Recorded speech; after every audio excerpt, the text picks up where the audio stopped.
Natanya Ruth here. So grateful to be tuning in with you. I am called to drop in today around the topic of self-care through self-advocacy. I've just begun with a group of 10 amazing soul seekers a deep inquiry in our sacred 6-week coaching container, Feel Worthy Now, around how we ask for what we want, how we advocate for ourselves without fear, without resentment, and with the capacity to know that when we advocate for ourselves, we're calling those around us to align with us, to align with our energy.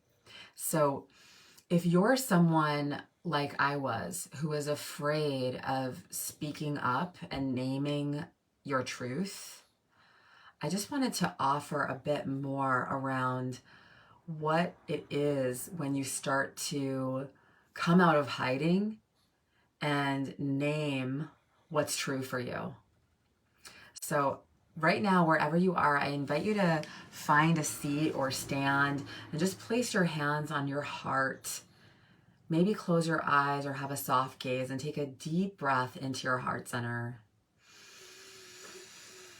And a long exhale out your mouth. Maybe let out a sigh to relieve your nervous system.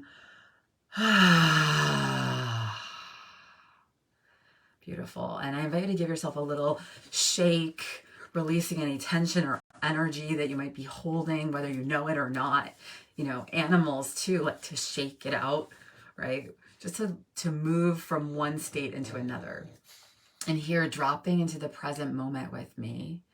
If you are someone who has ever hidden your truth, your desire from your loved ones, because you didn't want to rock the boat, because you didn't want to change anyone's expectations about you, because you didn't want to feel uncomfortable in the moment by asking for what you need, I'm here to support you in giving yourself permission to lean into the practice of self-advocacy so that you are no longer people-pleasing your way into burnout and exhaustion. So when something comes up, for example, let's say you have a lot of tasks to do with work and you are also the person who people expect to cook and to clean at home. My wish for you is that you lean into self-advocacy so that you don't feel resentment around these responsibilities that either you think you have or that others may expect of you, right? Because you've always been the one to do it in the past. So how do you reprogram this? Through the practice of detached emotional communication. So for example, let's say you're working all day at your job, you've got some exciting project that you're creating, or there's another obligation that's coming up for you that you need to prepare for. And there's a shopping list that needs to be covered, or there are chores that need to be taken care of. So rather than just putting your head down and doing the work and not complaining and not communicating, my invitation to you is to just normalize by naming your feelings. So for example, you can share with your partner, with your children, with your family, with anyone else who you perceive relies on you for doing something. You can say, hey, I'm noticing that I'm feeling overwhelmed, tired, and like I might not have the energy to do the cooking and the cleaning alongside my work obligations right now. How can we work together to come up with a solution so that I don't feel like it's all resting on my shoulders? And then you might go deeper into that and say, maybe it's not true that it's all resting on my shoulders, but that's the emotion that's coming up for me. And I just want to name that. So when you get into this practice of taking ownership of your feelings and of your response to what's going on around you, you're asking others to help problem solve with you, right? How to relieve that pressure. And when you're empowering others by naming your feelings, there's no more blame. There's no more, you always do this and I always do that. And it's not fair, right? You're dissolving that victimhood by just standing in the truth of your emotions, your response, and what's true for you. And by empowering your loved ones to help you solve it.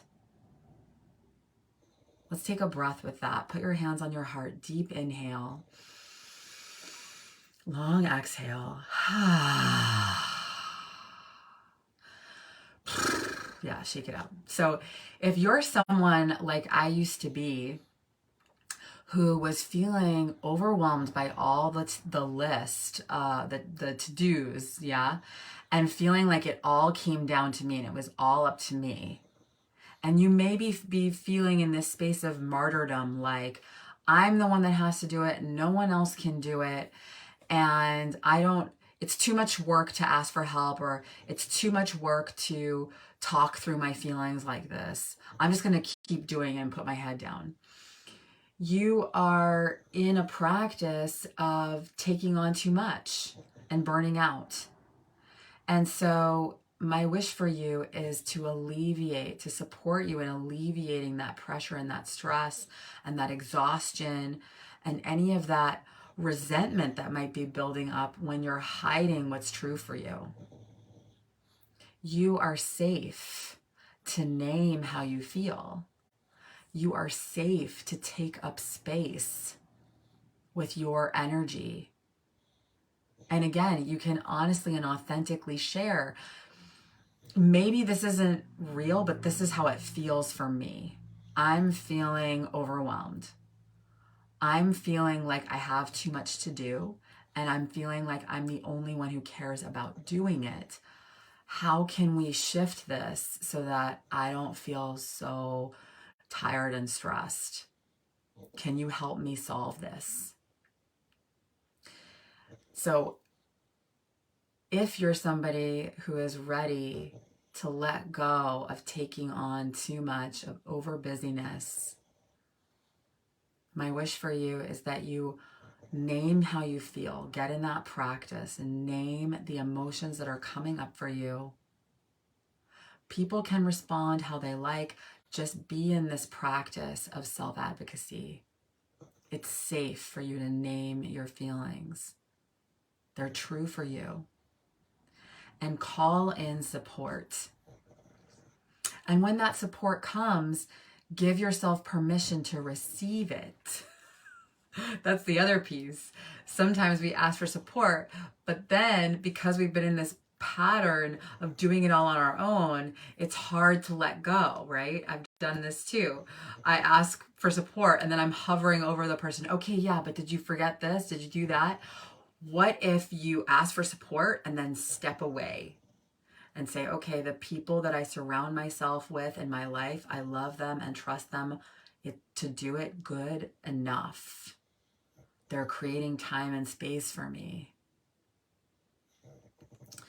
So in my 6-week coaching container, Feel Worthy Now, we are deep in this exploration about naming our feelings, not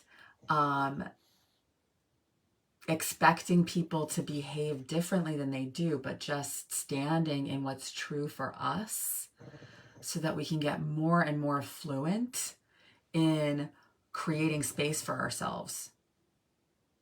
We can get more and more practiced with self-advocacy, no matter what the response.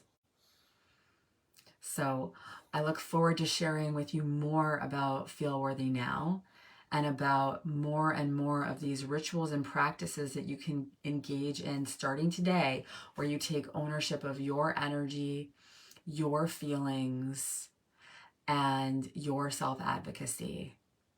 I love you so much, and I'm here holding your hand. If you want to find out more about the coaching container or about working with me one-to-one, I will post a link below so that you can reach out and schedule a complimentary call with me. Wishing you a beautiful rest of your day and week, and I'll touch in again tomorrow. Be well.